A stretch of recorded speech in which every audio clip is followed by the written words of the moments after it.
Bueno, creo que no sé cuánto tiempo tenemos para preguntas.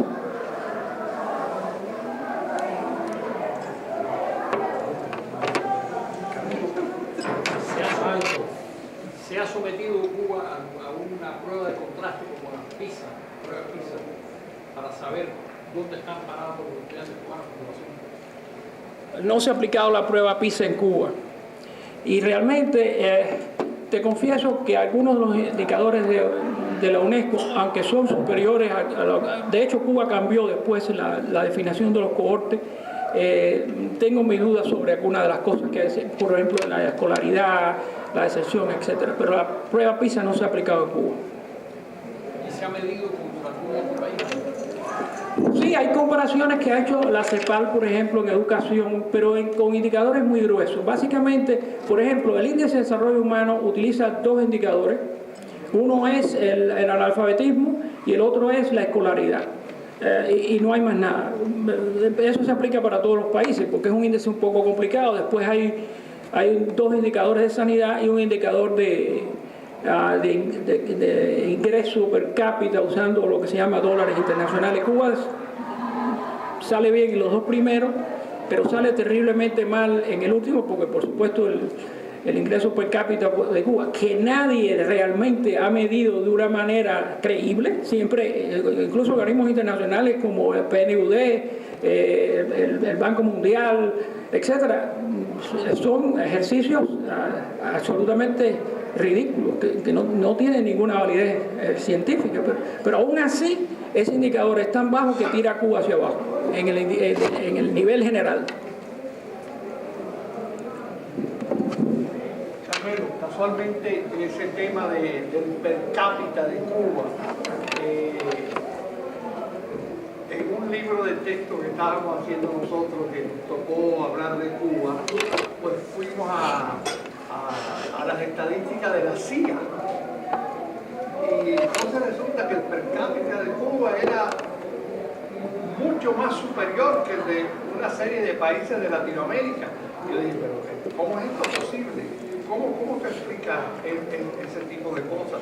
Cuando yo, por ejemplo, pienso que Cuba está quizás como Haití, un poquito mejor que Haití en ese sentido. ¿Cómo se explica? Bueno, en este momento el salario medio de Cuba son 466 pesos. De manera que, como ustedes saben, un peso nacional o un CUP, 24 CUP equivalen a un peso convertible. Pero los cubanos se les paga en CUP y tienen que pagar en CUC, en peso convertible. Así que es un problema terrible porque estamos hablando de un salario mensual de alrededor de $20 al cambio de CADEC, pero tienen que gastar una variedad de plata que no podrían hacerlo si no recibieran remesa del exterior. Entonces, si uno multiplica $20 por 12, se dan cuenta ustedes que el nivel de Cuba sería como el de Haití. Yo he escrito 2 o 3 artículos evaluando el método para calcular el ingreso por cápita de Cuba de acuerdo con el índice de desarrollo humano. Que a pesar de eso, cuando le contestaba a Carlos Alberto que tira hacia abajo el indicador general de Cuba, y en 3 años Cuba desapareció del índice, y la explicación que dio el PNUD era de que las estadísticas de Cuba, especialmente en materia de ingresos, no eran creíbles. En el año 1982 yo hice con Jorge Pérez López, que hemos trabajado mucho juntos, un estudio por el Banco Mundial. Y entonces el Banco Mundial estaba tratando de convertir el sistema que se llamaba Producto Material Bruto, que era la herencia de la Unión Soviética, aplicada en todos los países del bloque, al sistema de cuentas nacionales, que es el que se utiliza por las Naciones Unidas en todos los países. Y estuvimos trabajando como 3 meses y llegamos a la conclusión de que era absolutamente imposible, con la cifra que había disponible, hacer ese cálculo. O sea, no era posible convertir. Entonces, cuando empezó, la última cifra del PNUD es que Cuba está recibiendo $5.500 anuales como promedio. Es totalmente increíble, porque estamos hablando de 1.200, 1.400 dólares al cambio oficial con el salario medio. Entonces yo empecé a buscar una labor de detective, mirando las fuentes de dónde rayos sacaban estas cosas. Y después me iba a buscar la fuente que ellos citaban y yo no encontraba la cifra de Cuba. Después se les ocurrió otra cosa, porque además yo mandé estos trabajos a la persona en PNUD. De hecho, me encontré con ella en una recepción en Nueva York, era una india matemática, y cuando le hice la pregunta, después, perdón, tengo que ir, y desapareció. Yo no la vi más. Entonces se les ocurrió otra idea más peregrina, que era tomar 8 países del Caribe y hacer un índice compuesto de esos 4 países del Caribe, en el cual estaba incluso la República Dominicana, que está mucho más avanzada en el ingreso que Cuba. Y entonces crearon un subrogado, no sé cómo se dice, un sustituto estadístico para Cuba basado en 5 o 6 países del Caribe que no tenían nada que ver con Cuba. Y eso es lo que se viene utilizando. Vienen diciendo desde hace 5 años que están trabajando con los cubanos para desarrollar unas cifras que sean verídicas, pero siguen publicando. Y además, lo más terrible de todo esto es que Cuba, que llegó a estar en el 10º lugar en América Latina en el índice de desarrollo humano, que hay una serie de punteos que se hacen, ahora se encuentra en el 3er lugar, el 3er o 4º lugar en América Latina, después de Argentina, Chile y Costa Rica. Incluso sobrepasó ya a Uruguay. Y a México, por supuesto, hace rato. Entonces, ¿qué quieres que te diga? Es una broma realmente. Es una broma, porque esto no es nada creíble. Yo he ido a muchas conferencias de educación y la idea de que la revolución de Fidel Castro mejoró la educación en Cuba, esa idea prevalece en todos los lugares de América. ¿Cómo usted cree que nosotros podemos deshacer? Porque eso es un mito, como dice usted, eso es una broma, eso es un fraude. ¿Qué es lo que nosotros podemos decirle a todas estas personas que creen que de verdad Fidel Castro alfabetizó y hizo tantas maravillas? ¿Cómo podemos nosotros luchar contra ese mito? Bueno, no solo en educación, también en salud. O sea, la visión predominante, yo diría en buena parte del mundo, es de que Cuba en la revolución consiguió avances muy notables en materia de educación y en materia de salud. Lo que podemos hacer, yo he dedicado toda mi vida a trabajar sobre Cuba, pero además he tratado de publicar en organismos que son importantes. Hay este último trabajo que mencionó Eduardo Zayas Bazán sobre la protección social en América Latina. En realidad es una serie de trabajos, monografías de distintos países de América Latina, y a mí me encomendaron que escribiera sobre Cuba. Y entonces ahí, con cifras estadísticas, con análisis, etcétera, se plantean las cosas de una manera muy fría. Y yo recuerdo que algunos amigos míos de los años 70 me decían que yo no parecía un cubano, sino parecía un sueco. Pero para poder lidiar con este problema hay que ser un sueco. Uno no puede dejarse llevar por la pasión. Uno tiene que demostrar con cifras y con análisis y con casos específicos para que pueda ser creíble lo que uno está diciendo. Porque realmente hay cosas, les soy sincero, hay cosas que yo leo, por ejemplo, en la prensa, blogs cubanos, que son tan increíbles que yo no me atrevo a ponerlos en mi trabajo, porque tengo la impresión que la gente no va a creer lo que yo estoy poniendo, y entonces van a poner en entredicho todas las otras cifras y todo el otro análisis. Entonces uno tiene que tener mucho cuidado qué es lo que uno escoge para que sea creíble. Ese es el punto fundamental. O sea, nosotros los cubanos, yo no estoy excepto de esto, tengo que controlar mi pasión, ¿verdad?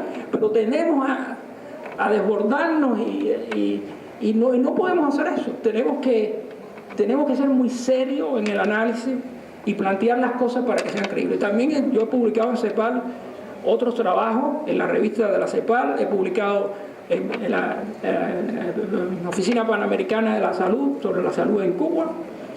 Entonces es una tarea muy difícil, de muchos años, pero yo creo que poco a poco se va creando la realidad, o sea, que perciban lo que en realidad está ocurriendo. Y eso lo podemos, educadores, lo podemos hacer todos nosotros.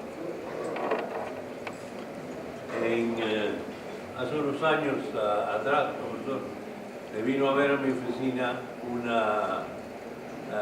una joven que tendría 23 años en ese momento, pidiéndome trabajo como maestra en el After School Program del sistema escolar. Me dice que ella había sido maestra 7 años. Yo viendo la fecha de nacimiento le digo, pero ¿a qué edad empezó a enseñar? ¿Y a qué universidad asistió? Y me dice, no, yo empecé a enseñar a los 14 años, porque con un diploma de 8º grado, ya yo podía ser maestra de 1º, 2º, 3º y 4º grado. La consecuencia de esto la estoy viendo hoy día en Miami-Dade College, donde enseño, en la ortografía y los conocimientos de lo que tengo que saber. Pero usted mencionó algo de que esto fue en un periodo especial. ¿Todavía existe esto o ya terminó Esto fue el periodo especial en Cuba no se ha acabado. Los propios cubanos lo han aceptado. O sea, el periodo especial comenzó en el año 90 con la crisis, con la caída, desaparición de la Unión Soviética y la caída del bloque socialista europeo-oriental. Pero todavía continúa, es decir, no se ha terminado. Esto fue lo que Fidel llamó la batalla de ideas. Los maestros emergentes. Los maestros emergentes, que eran jóvenes que traían del interior, que no tenían suficiente preparación de base, se les daba en meses, se les entrenaba en meses. Se suponía que tenían unos tutores, pero no se sabe cuál es la calidad de los tutores. Algunos de ellos se convertían a su vez en tutores después de pasar este periodo. Entonces eso tuvo, como yo le dije, un impacto terrible en la calidad de la enseñanza, que ha sido públicamente reconocida en Cuba y la causa de algunas de las reformas que ha hecho Raúl Castro.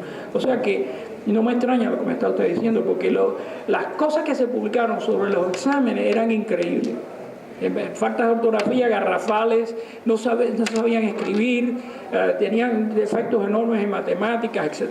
Y pues claro, sí, hubo una reducción en la graduación de profesores de matemáticas y de ciencias, pues es lógico que eso afectara la educación a niveles de secundarios en Cuba y primarios. Doctor, volviendo un poco al ingreso per cápita, una de las dificultades, yo me imagino, para calcularlo, es que la gente dice son 465 pesos, son $20, pero hay cosas que los cubanos compran en pesos cubanos.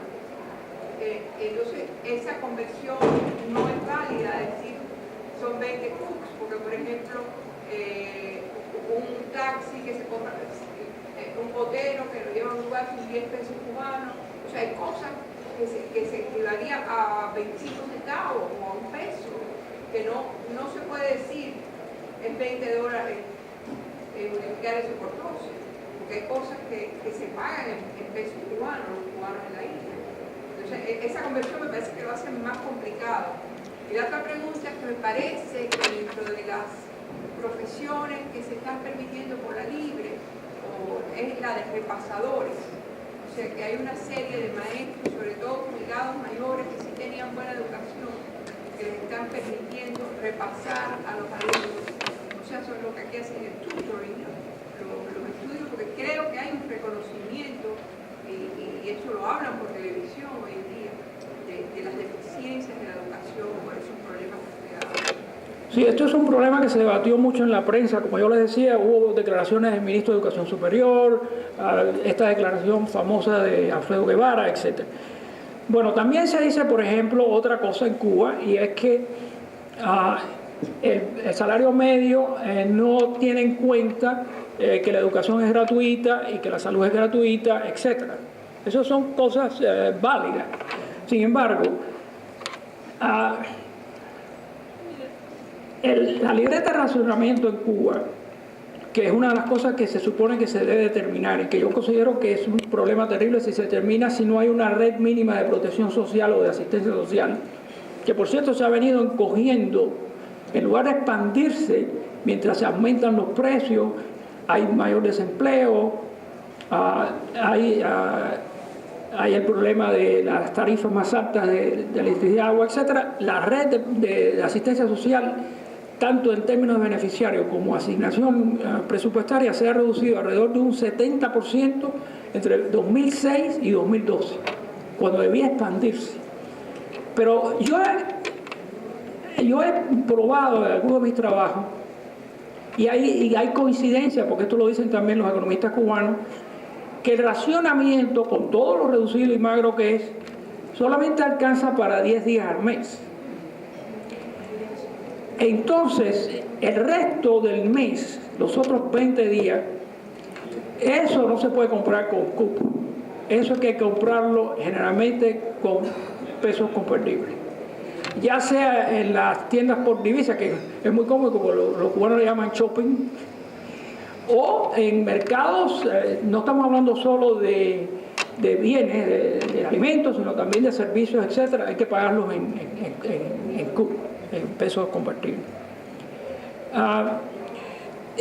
En mi último libro, yo lo que hice, y les sugiero, si lo tienen, que lo vean, yo he puesto cuánto le cuesta a un cubano con un salario promedio comprar un televisor, comprar 2 libras de jamón se llevan la pensión promedio de un jubilado en Cuba. Tú mencionaste 10 pesos por una carrera, pero si tú tienes que hacer esa carrera, qué sé yo, una vez al día, y son 30 pesos y tu ingreso es 466, es una mordida muy fuerte. Hay otra cosa que es positiva en Cuba, que el 85% de las personas son propietarias de la casa, pero la casa se le está cayendo encima, entonces tienen que mantenerla, se les rompen las tuberías, se les rompen cosas eléctricas, y eso cuesta mucha plata y hay que pagarlo en su bolsillo. Lo del repasador que tú dices es correcto, es una de las ocupaciones por cuenta propia autorizada, de las pocas, porque hay 4 o 5 que son de ese estilo, traductor, agente de seguro, qué sé yo, pero la gran mayoría ya sabes que son cosas de carretillero, aguador, o sea que le da agua a los trabajadores, cuidador de baño. Por cierto, les tengo que contar esta anécdota, perdonen, porque es que me parece increíble. Hay una regulación en la Gaceta Oficial que tiene 4 páginas para el alquiler de baños a esta gente que cuida baños. 4 páginas de la Gaceta Oficial para regular. Un tipo que se pone a cuidar un baño y le sueltan unos centavos ahí. Es una cosa increíble. Pero esto es repasado que tú dices que es muy necesario. Ha habido un problema, estoy hablando de ahora unas 3 semanas, que salió en Granma, y es que empiezan a acusar a personas que son maestros, pero están trabajando como repasadores, y la acusación es que están restando tiempo que deben para la enseñanza pública e incluso están haciéndose autopropaganda para que los estudiantes los utilicen como repasadores. Entonces hay toda una inspección y una revisión ahora sobre este tema de los repasadores. El problema que yo tengo, yo llevo 55 años estudiando a Cuba, y lo he dicho muchas veces, hay personas que no están de acuerdo conmigo, que las reformas de Raúl en el contexto cubano son las más profundas, están orientadas hacia el mercado, y yo las considero positivas, aunque son muy lentas, pero sobre todo hay contradicciones enormes. Es como que parece que se está haciendo una cosa con la mano derecha y la mano izquierda hace otra cosa. Entonces ahí tienes tú un ejemplo. Se autorizan los repasadores, pero entonces empiezan a decir, pero hay gente que no está haciendo esto bien. Se autorizan los trabajadores por cuenta propia, pero de pronto se le ocurre cerrar a todos los trabajadores en ciertas áreas de La Habana que están en los portales. Entonces tiene que ir puertas adentro, lo cual es más caro. Empiezan a crearse con una inversión considerable salas de cine de tercera dimensión, entonces el gobierno dice, con gran protesta pública, que incluso es reconocida en Granma, y quién sabe si hay una reversión de la decisión, pero que eso no se puede hacer. Y no se puede hacer por razones culturales y cosas por el estilo, pero en Cuba se están pasando películas norteamericanas. Exacto. Entonces, mi gran pregunta, y yo no tengo una respuesta para esto, es muy difícil, es ¿por qué ocurre esto? ¿Por qué se abre la mano, se ve el resultado más o menos positivo? No en todo, en la agricultura no lo ha habido, y entonces de pronto dan marcha atrás en otra cosa? Y no sé, no puedo responder a eso. ¿Cuánto usted estima el dinero que se ha cobrado la alta cúpula en el gobierno? Estoy hablando de los generales altos, Fidel y Raúl Castro. ¿Cuánto dinero tienen? Porque si no se hubiera robado tanto dinero, Cuba no estaría más mal hoy en día, obviamente. Se hubieran dejado parte de lo que se robaron en Cuba. ¿Cuál es la fortuna de Fidel Castro? No tengo la menor idea. Hay una revista en los Estados Unidos, no me acuerdo cuál, que Forbes, que publica, yo le remito a eso porque es posible. Yo soy una persona que trato de basar mi juicio en cosas sólidas. Entonces yo asumo que eso ocurre, no es que yo niegue que eso ocurre, pero yo no le puedo responder a la pregunta porque no tengo la menor idea de cuál es la cuantía de ese robo o de esa corrupción. Pero sí lo que hay un problema absolutamente generalizado en Cuba de corrupción, que eso es uno de los puntos de la campaña de Raúl, y según mis cuentas, hasta abril de este año, había 300 empresarios y ministros, incluso ministros y funcionarios del gobierno de Cuba que habían sido puestos en prisión por corrupción. Y debe haber más. Ya.